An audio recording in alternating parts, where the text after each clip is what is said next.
C'est maintenant le temps de la chronique en compagnie de Sylvie Boucher, psychologue et coach de vie. Bonjour Sylvie, ça va bien? Oui, bonjour Amélie, mais oui, ça va bien. Je sais pas ce qui va en être quand la capsule va passer, mais en ce moment, il fait soleil, merveilleux. Oui, ça fait du bien, on l'attendait avec impatience, puis en plus de températures qui sont fort agréables, alors on a l'impression que l'été s'en vient, là. Oui, et c'est une belle occasion pour pratiquer la gratitude. Je suis bien d'accord avec toi, et aujourd'hui, ta capsule va porter sur la liste des forces de caractère. Ben oui, parce qu'on avait parlé quand même, on avait commencé, et j'avais suggéré aux gens d'aller faire le test VIA pour identifier leurs forces. Alors, je sais pas ce qu'il y en est pour toi, mais est-ce que tu as eu l'occasion, Amélie, d'aller passer le test VIA? Ben non, j'ai pas pris le temps, mais il va falloir que je le prenne là, cette semaine, là.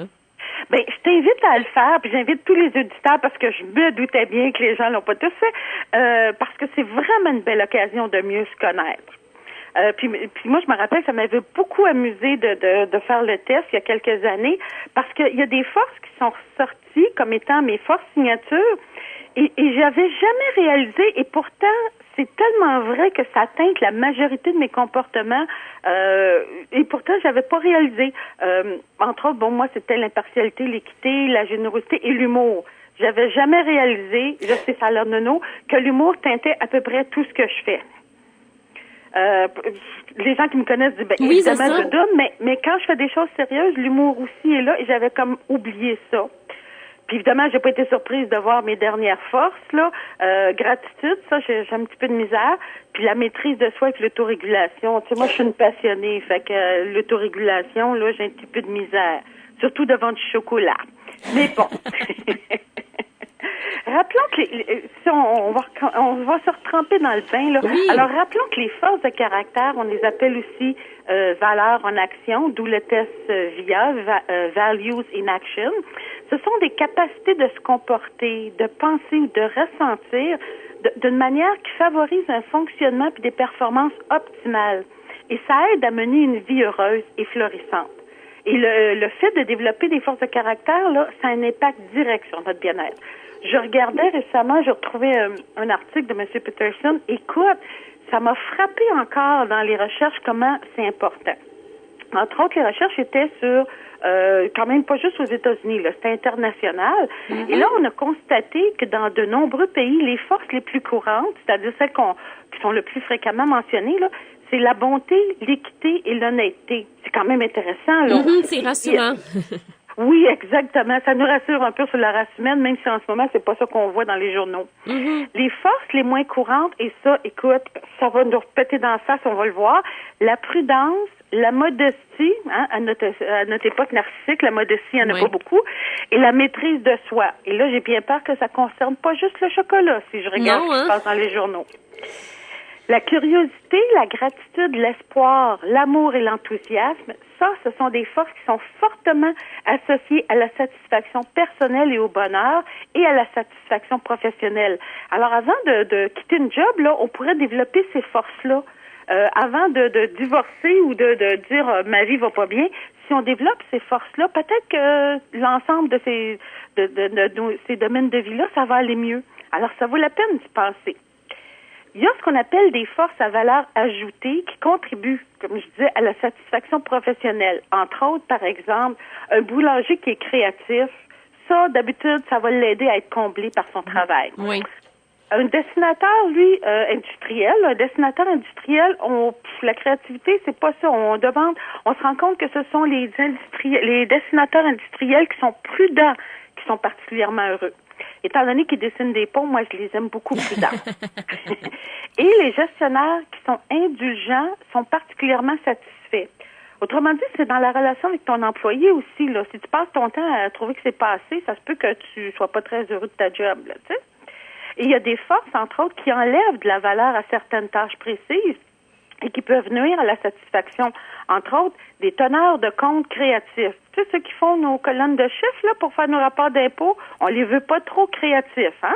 Non. Et s'ils sont très créatifs, ça se pourrait qu'ils soient pas très heureux. La même chose avec un pompier prudent. Un pompier prudent est rarement très heureux au travail. Ça veut pas dire qu'ils sont nécessairement imprudents, là, c'est pas ça que je veux dire. Mais quand ta grande force de caractère, c'est la prudence, d'habitude, t'es pas pompier. Non, t'as pas envie de mettre ta vie en danger, là. Ben, c'est ça. Alors que les autres, ils voient pas du tout qu'ils mettent leur vie en danger parce qu'ils ont des routines très strictes, là, puis tout ça. Alors, ils sont prudents, mais ils ont pas nécessairement cette force de caractère-là comme la marque de commerce de tous leurs gestes. Alors, tout en étant prudent, c'est pas leur signature, si tu veux. Okay. Ce qui est quand même une différence. Alors, tu vois, c'est important, ça, de comprendre ça parce que ça fait une différence dans notre quotidien. Il y a beaucoup d'emplois aussi que si on a de l'enthousiasme, ça donne souvent le sentiment que le travail est une vocation. Alors, si je peux augmenter mon enthousiasme, ça se peut que j'ai l'impression que mon travail est plus intéressant. Évidemment, une affaire bien basique, là, mais qu'on oublie, une bonne santé physique, là, c'est souvent associé à de l'espoir et à de la maîtrise de soi. La volonté, c'est pas juste une question de force morale, là, c'est beaucoup une question de physique. Quand on est fatigué, on a moins de maîtrise de soi et de volonté. C'est vrai. Oui, tout à fait. Je résiste mieux quand je me lève le matin au chocolat que le soir en fin de journée quand je suis fatiguée. Si on veut enseigner l'efficacité, ça prend de l'enthousiasme, de l'humour et de l'intelligence sociale. Tu peux pas juste enseigner des méthodes d'efficacité à tes employés juste en étant comme très strict. Hey, écoute, une chose surprenante quand j'avais lu ça, les chefs militaires, tu sais, les généraux, les capitaines, les caporales, etc., là, vite comme ça, là, quand je pense à eux autres, je pense pas nécessairement à amour, tu sais. Mais les chefs militaires qui possèdent une dose importante de cette force de caractère-là, qui est l'amour, ils sont jugés particulièrement efficaces par leurs commandants. Vite de même, ça peut sembler surprenant. Pas mal. Mais si tu penses, là, entre autres, il y avait un film qui s'appelait Frères d'armes. Et si tu regardes tous les films où on parle de la vie militaire, on se rend compte que les chefs militaires qui sont les plus appréciés et que leurs subalternes sont plus prêts à se dévouer pour eux, ce sont des gens qui aiment leurs collègues, qui aiment leurs subalternes. Sinon, tu peux pas te dévouer pour quelqu'un qui en a rien à foutre de toi, tu sais. Alors, même si on n'associe pas amour et vie militaire, puis je te dis pas d'amour amoureux, là, mais d'aimer son prochain, puis d'avoir une grande solidarité, c'est une caractéristique qui est importante. Alors, tu vois, les forces, c'est pas si banal que ça, hein. Ça sert à quelque chose. Entre autres, les gens qui ont affronté, là, qui ont réussi à affronter des événements tragiques, on retrouve souvent comme force la dévotion, la gratitude, la bonté, l'espoir puis la bravoure. Ça permet de surmonter les choses difficiles. Les personnes qui ont réussi à surmonter des maladies graves ont tendance à posséder de la bravoure. Hein? On y pense 2 minutes, c'est une évidence. De la bravoure, de la bonté et de l'humour. Hein? Si quand t'es pogné avec un cancer, là, t'es mieux d'avoir beaucoup de bravoure puis le plus d'humour possible, tant qu'à faire. Alors, les gens qui se remettent de problèmes psychologiques sérieux, eux autres vont être capables d'apprécier la beauté et ils ont un amour de la connaissance, aimer apprendre. Alors ça les aide à surmonter les difficultés psychologiques. Les gens qui utilisent leur principale force de façon créative deviennent habituellement plus heureuses et leur bonheur accru, il perdure dans le temps. Ça vaut la peine. Ah, c'est intéressant.